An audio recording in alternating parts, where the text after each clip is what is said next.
వికసిత భారత్ 2047 మన ప్రధాని నరేంద్ర మోదీ వికసిత భారత్ పేరు మీద అంటే మనకు స్వాతంత్రము 1947లో వస్తే 2047 సంవత్సరానికి అంటే 100 సంవత్సరాల స్వాతంత్రం వచ్చిన తర్వాత భారతదేశం ఎలా ఉండాలని ప్రధాని నరేంద్ర మోదీ కలగన్నారు.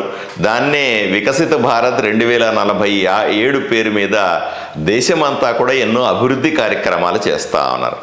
దాన్ని తీసుకొని మన గౌరవ ముఖ్యమంత్రి చంద్రబాబు నాయుడు గారు స్వర్ణాంధ్ర 2047 పేరుతో అంటే ఆంధ్రప్రదేశ్ 100 సంవత్సరాల స్వాతంత్రం వచ్చిన తర్వాత అంటే ఈ రోజు నుంచి 22 సంవత్సరాల తర్వాత ఎలా ఉండాలనే ఒక ఆలోచన చేసి స్వర్ణాంధ్ర 2047 పేరు మీద రాష్ట్రమంతా అభివృద్ధి చేయాలని సంకల్పించారు. దానికి సంబంధించిన డాక్యుమెంటేషన్ కూడా జరిగింది. ఈరోజు ఆదోనిలో కూడా ఆదోని 2047 పేరు మీద 100 సంవత్సరాలు దాటిన తర్వాత ఆదోని నియోజకవర్గం ఎలా ఉండాలని నేను కలగని దాన్ని సాకారం చేసుకోవడానికి అంటే 22 సంవత్సరాల తర్వాత ఆదోని పట్టణం ఆదోని నియోజకవర్గం ఎలా ఉంటుంది, ఇక్కడున్న వసతులు ఎలా ఉండబోతా ఉన్నాయి, ఇక్కడ జరిగిన ఏర్పాట్లు ఏమిటి, అప్పటికి జనాభాకు తగ్గట్టు 22 సంవత్సరాల తర్వాత ఆదోని జనాభా ఎలా ఉంటుంది, వాళ్ళ అవసరాలకు తగ్గట్టుగా అక్కడ ఉన్నటువంటి ఈ ఊర్లో ఉండే మనుషులకు తగ్గట్టుగా వాళ్ళకు వసతులు ఏర్పాటు చేయడం, లేదా వ్యవసాయం ఎలా ఉండాలా, పరిశ్రమలు ఎలా ఉండాలా, రోడ్లు ఎలా ఉండాలా, మంచినీళ్ళు రోజు ఎలా రావాలా, లేదా మిగతా సమస్యలు ఎలా ఉండాయా, వాతావరణం ఎలా ఉండాలా, లేదా దానికి ఇక్కడ ఆఫీసులు ఎలా ఉండాలా, ఎలా పనిచేయాలా, ఇవన్నీ దృష్టిలో పెట్టుకొని స్వర్ణాంధ్ర 2047 ఆదోని 2047 అనే ఒక డాక్యుమెంట్ని తయారు చేస్తా ఉన్నాం. ఒక పుస్తకాన్ని ప్రచురించి దాన్ని మార్గదర్శకంగా పనిచేయాలని నిర్ణయించాం. నాతో పాటుగా ఈరోజు లీలావతి గారు ఉన్నారు. ఈ మహిళా కానిస్టేబుల్గా పనిచేస్తుంది ఆదోనిలో, ఎంటెక్ చదివిన ఆ అమ్మాయి. అలాగే పవిత్ర గారు ఉన్నారు, ఈమె కూడా ఎంటెక్ చదివింది, ఈమె కూడా మహిళా కానిస్టేబుల్గా పనిచేస్తుంది ఆదోనిలో. అలాగే ప్రియాంక ఇంజనీరింగ్ బీటెక్ చదివింది. వీళ్ళు ముగ్గురు కూడా ఈరోజు ఈ కార్యక్రమంలో ఇంకా ఇద్దరు రావాల్సి ఉంది, ఈ కార్యక్రమంలో సహకరిస్తూ ఉన్నారు.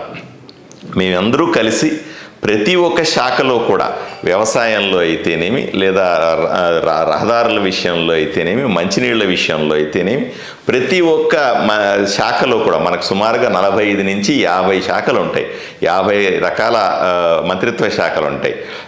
ఇక్కడ ఉన్నటువంటి మైనారిటీలు, ఇక్కడ ఉన్నటువంటి దేవాలయాలు, ఇక్కడ ఉన్నటువంటి చర్చులు, వాళ్ళకు సంబంధించిన అంశాలు, వీటన్నింటితో సహా ఒక నిర్దిష్టమైనటువంటి ఒక పుస్తకాన్ని, ఒక డాక్యుమెంట్ని తయారు చేసి రాబోయే 22 సంవత్సరాల తర్వాత ఆదోని ఇలా ఉండాలి, ఇలా ఉంటే అద్భుతంగా ఉంటుంది, ఇలా ఉంటే బ్రహ్మాండంగా ఆదోని అభివృద్ధి చెందిన ఆదోని ఇలా ఉంటుంది అనే ఒక ఊహాజనితమైనటువంటి ఒక ఆలోచనలతో కూడినటువంటి, ఎందుకంటే ఒక లక్ష్యం అంటూ ఉండాలి. ఇప్పుడు నన్ను మీరందరూ కూడా ఓటేసి గెలిపించారు, నేను ఎమ్మెల్యే అయినాను.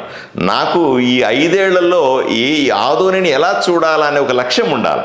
అలా లేకుండా ఇప్పుడు సంవత్సరం గడిచింది, ప్రజల్లో సమస్యలు తెలుసుకోవడానికి, ప్రతి గల్లీలో తిరగడానికి, ప్రజల కష్ట సుఖాల్లో నేనున్నానని ధైర్యం చెప్పడానికి నాకు ఒక సంవత్సరం పట్టింది. 11 నెలలు అయింది, ఇంకొక నెల రోజులు గడిస్తే సంవత్సరం అయిపోతుంది. ఇంకొక 4 సంవత్సరాలు ఉంది. ఈ 4 సంవత్సరాల్లో ఆదోనికి తీసుకురావాల్సిన నిధులు ఏమిటి, ఇక్కడ ఎలా ఖర్చు పెట్టాలి, దేని మీద ఖర్చు పెట్టాలి, ఎందుకంటే వనరులు అంటే మనకు వచ్చే డబ్బులు పరిమితంగా ఉంటాయి, కానీ అవసరాలు అపరిమితంగా ఉంటాయి. సో వీటిల్ని దృష్టిలో పెట్టుకుని ఎలా చేయాలనే భవిష్యత్తు ప్రణాళికని రాసే కార్యక్రమాన్ని ఈరోజు చేపట్టాం. ప్రాథమికంగా ఈరోజు కనీసం చిన్న చిన్న చర్చలు చేశాం.